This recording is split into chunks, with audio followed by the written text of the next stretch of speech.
Anyway, we'll move on to our next topic, and we're talking about the majority leader, who was actually reassigned to Kwarteng as spokesperson on the Economic Committee. Remember that he was actually the chairman for the Finance Committee, and he's been moved to that place now. Honorable, let's talk about it. Okay. I think some people believe that maybe it was the waiver situation that actually happened. You know, there was supposed to be a tax waiver on some companies that he didn't actually do that, and they think that they accused him of actually being responsible for those waivers not really granted. I don't think so. I mean, in our jurisdiction or our political dispensation, people would always conjecture.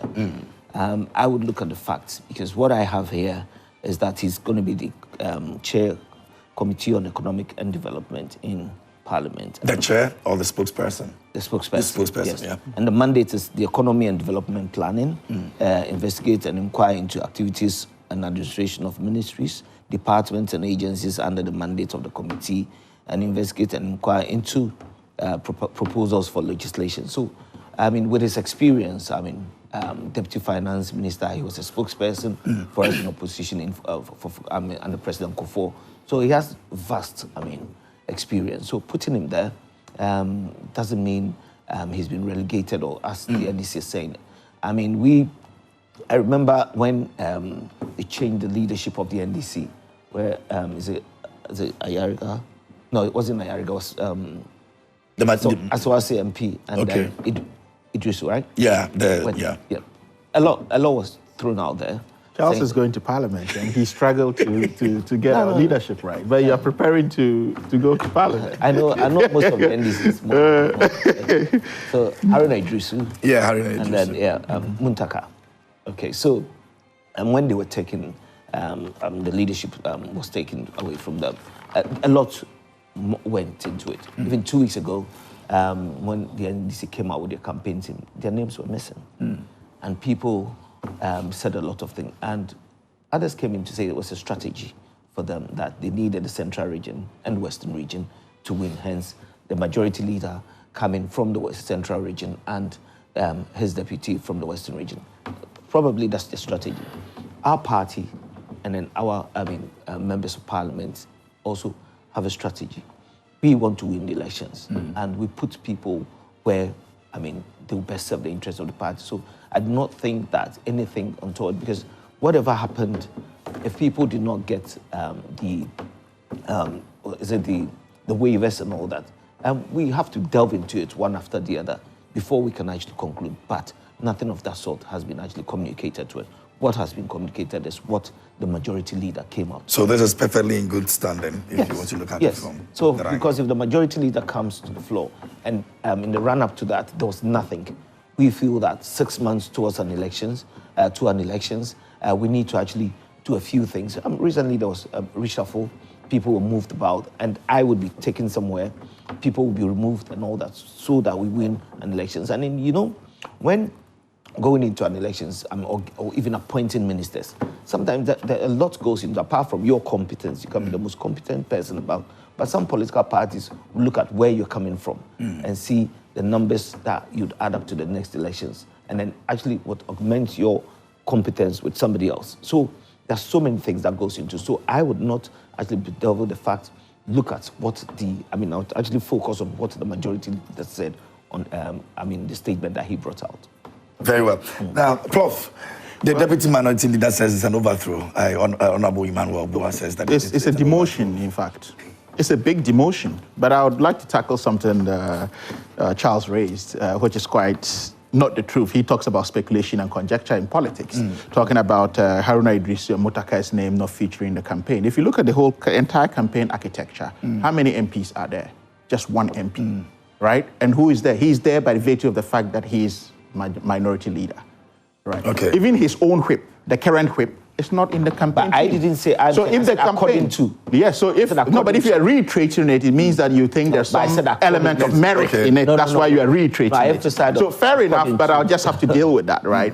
So if you look at the whole composition of the campaign, the structure of the campaign, even the whip, the current sitting whip, right? Whose position Mutaka used to occupy. It's not there. So how do you even make this comparison in the first place? And the only single MP that sits on it is that. It's a big strategy we have taken. Okay. So it's more like a stakeholder embrace. You look at the last time, we've learned lessons and we're moving on. The last time the Honorable Mama Ayariga, very astute politician, was busy with the Mills campaign, it cost us the Poku Central seat. Yeah. So we are very careful in bringing any MP, no matter how secured your role is. They should concentrate on their constituencies. So I think but in any case, on that. No, but in any case, you disrespected and demoted a presidential candidate, someone who contested a presidential primary, to a mere campaign aide, right, of the Baumia campaign. And I'm referring to the former spokesperson of President Kufuor.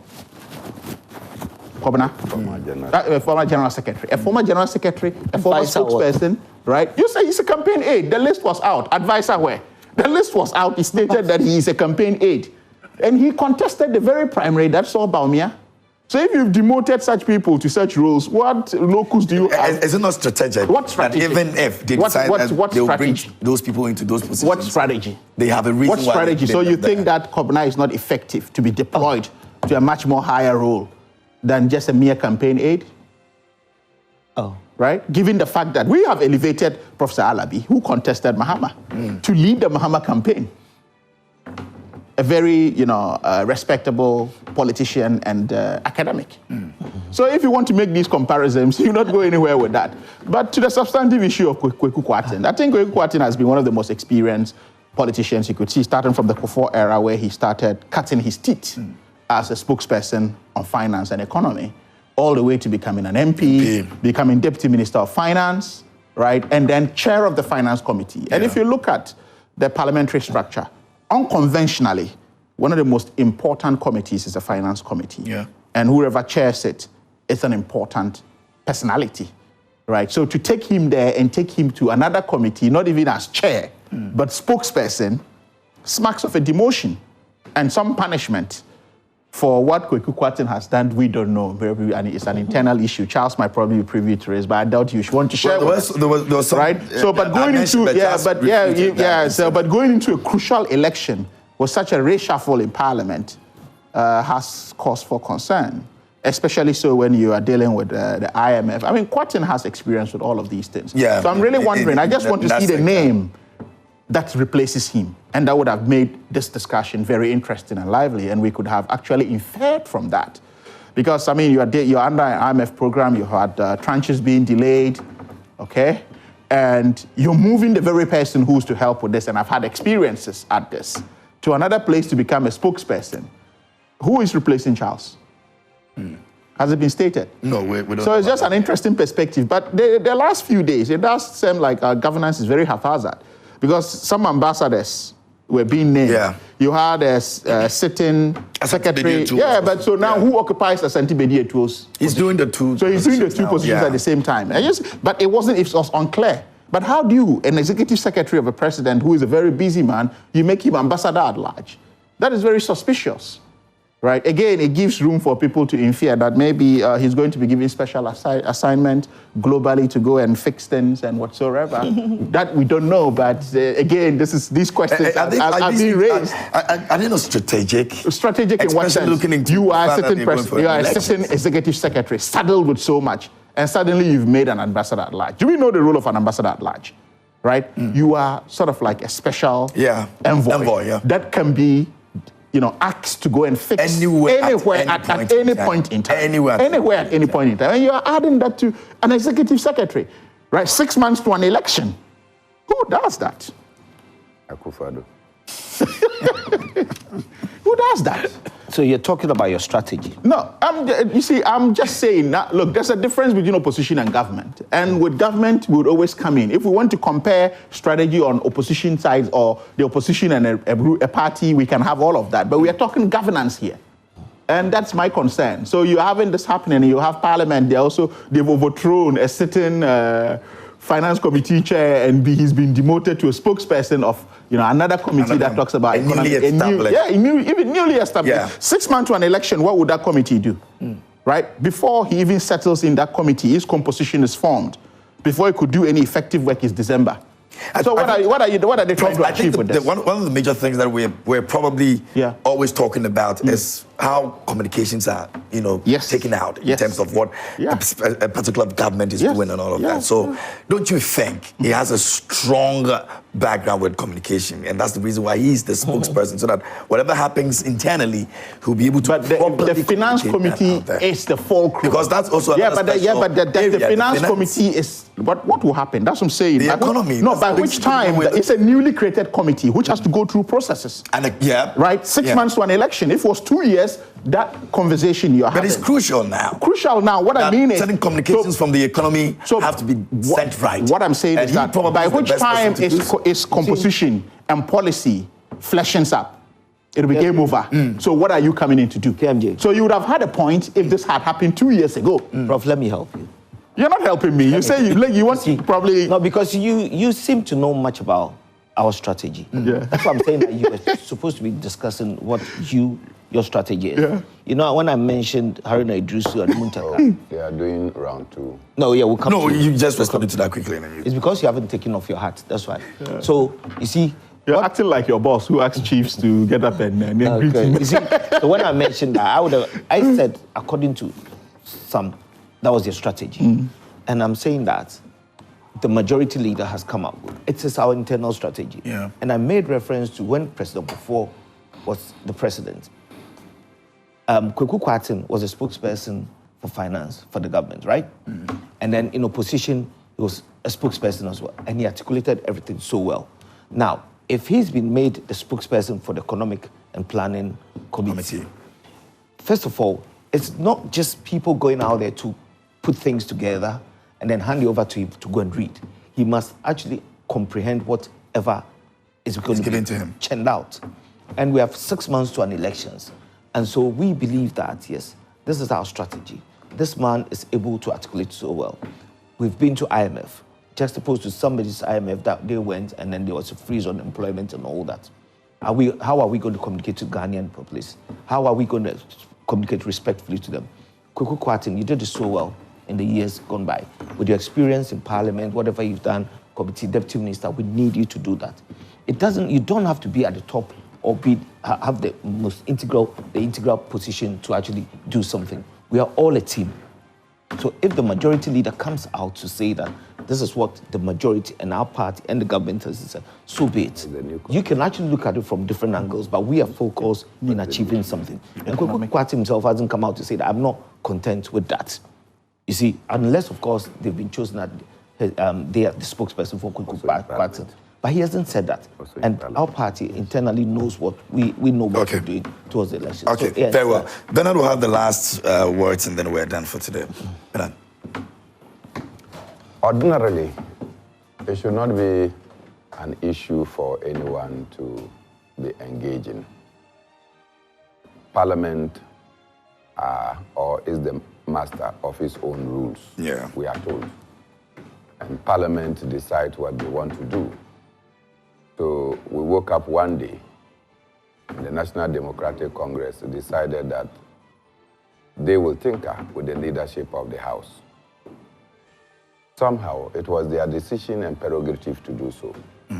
But it triggered a lot hullabaloo amongst the people of Ghana, given that Haruna Idrisu has been such a magnificent face of the National Democratic Congress. From the days that he was youth organizer, to becoming MP for Tamale South, and to becoming Minister for Communications, Minister for Trade, Minister for Labor Relations and Employment, and now Minority Leader. And his output, people thought that he had distinguished himself. But we woke up to that tsunami, and that was the decision of the party.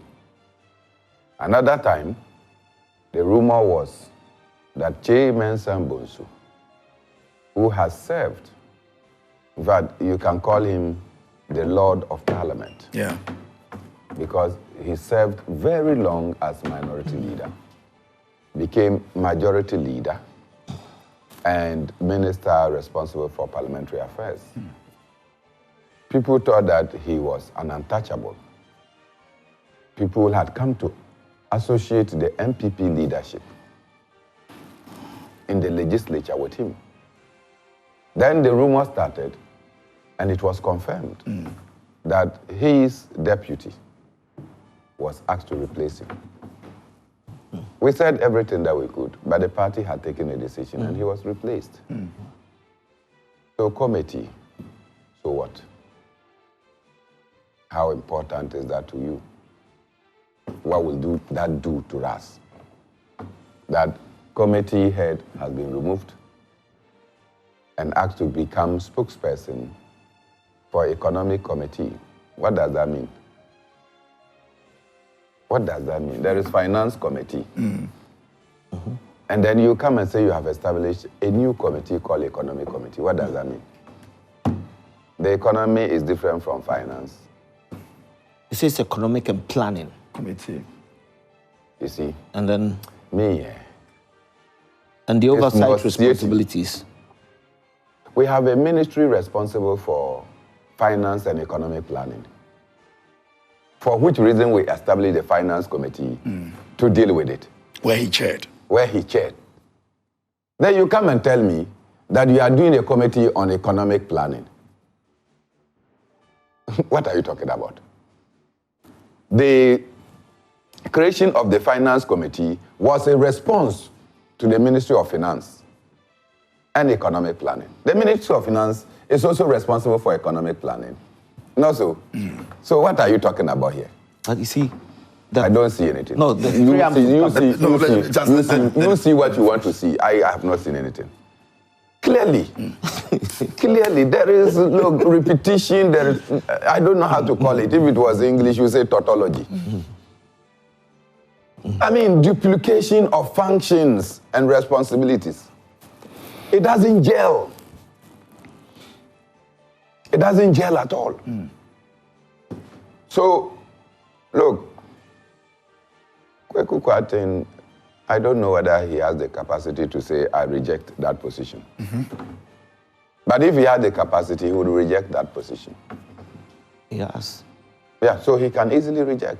If he doesn't, then it means that he just wants to allow for the smooth operation of party. But this is a man. I don't know whether because he's trained in Germany as I am. He has been forthright even with his own political party. There are issues that Ken Ofurata will bring and he will get up in parliament and say, no, this doesn't add up. You saw his debate on the budgets. He told us, look, these taxes, the certain component of taxes will not yield the desired result. And he was the chair of the finance committee. He told his own minister for finance that, look, this set of policies that you are bringing will not add up. Probably it is that which he was doing at the Ministry of Finance, pointing out what will not work, that enabled President Akufo-Addo to say, look, I cannot allow you to work with your boss when you are disagreeing in terms of policy, and brought him and relieved him of his post as a deputy finance minister. Do you understand? And still, when he was the chair of the finance committee, he still was raising his views on why some policies are inimical to the Ghanaian people. The recent one has to do with, what do they call that, the tax exemptions that they want to give to. He raised his voice. The waiver, yeah. And said, like, these waivers, why are you giving waivers at the same time you are imposing more hardship on ordinary people? And then they realized that no, his opposition, and don't forget Apenyo Makin's stance on this one. Apenyo Makin's stance is that, look, the opposition is opposing waivers so as to allow these people to come and augment the economy. But you have the chair of the finance committee who is not in agreement with you. And so these changes are simply to say that, look, you have been a rope on our neck. We have to cut you off. And he's been cut off. Okay, very well. Our time is up for this morning. Let me say a big thank you to you, astute gentlemen, for making time for us this morning. Prof, thank you so much for coming through. Bernard Mona, thank you so much. Really, I appreciate it. And of course, Charles B. But where is Rosalie? She went for a program. I came back very late. And so But why is my brother on your case? If you are handling this, it's as good as. Why does he want because he's not sitting next to a woman today. No, it's actually because of Rosalind. I left Golu. I left the vice president there. Struggled my way to Sankana and came to Tamale to catch a flight to be here. Then I come and it's a drive. It means you are not in a comfortable lead with Rosalie. You should have known all this before taking on backing on the journey. You should have known all this. You want to say that Rosalie is doing something that I don't know? We don't know. Okay. We haven't said anything. Thank you for letting me know. Anyway, Rosalie is going to be back tomorrow, but of course, we're grateful that you're also able to join us here on the show and contribute to the text messages and all. We do appreciate it. Franco Trading Enterprise, phone Papa Pafie is the best place you can ever have all those gadgets that you need. Television, CCTV cameras, refrigerators, the phones, you need them, the accessories. Make sure you go grab them from Franco Trading Enterprise. Call 0555-939311 and speak to us. Our website, www.francotrading.com. And of course, the app is also available. It's the Franco Trading app on Google Play App Store, and you can get it from there. Gentlemen, enjoy your day. And that'll be all. There's still more coming up right here on the show. See where the Golden Girl is standing by with the latest updates in trends. And of course, we've got sports for you as well. And we've got entertainment to wrap it all up today here on the show. She's the Golden Girl, eh? Yes, she's the Golden Girl. Why don't you make her the Diamond Girl? Well, not until she went to what's that place? The Babu. Exactly. All right, thank you. Yeah, nice to meet you, Charles. Nice Thank to you, meet thank you. Charles, Yes, bro. are you winning? Yeah. Oh, why not? It's got to. Trading Enterprise. Still, fun papa fee.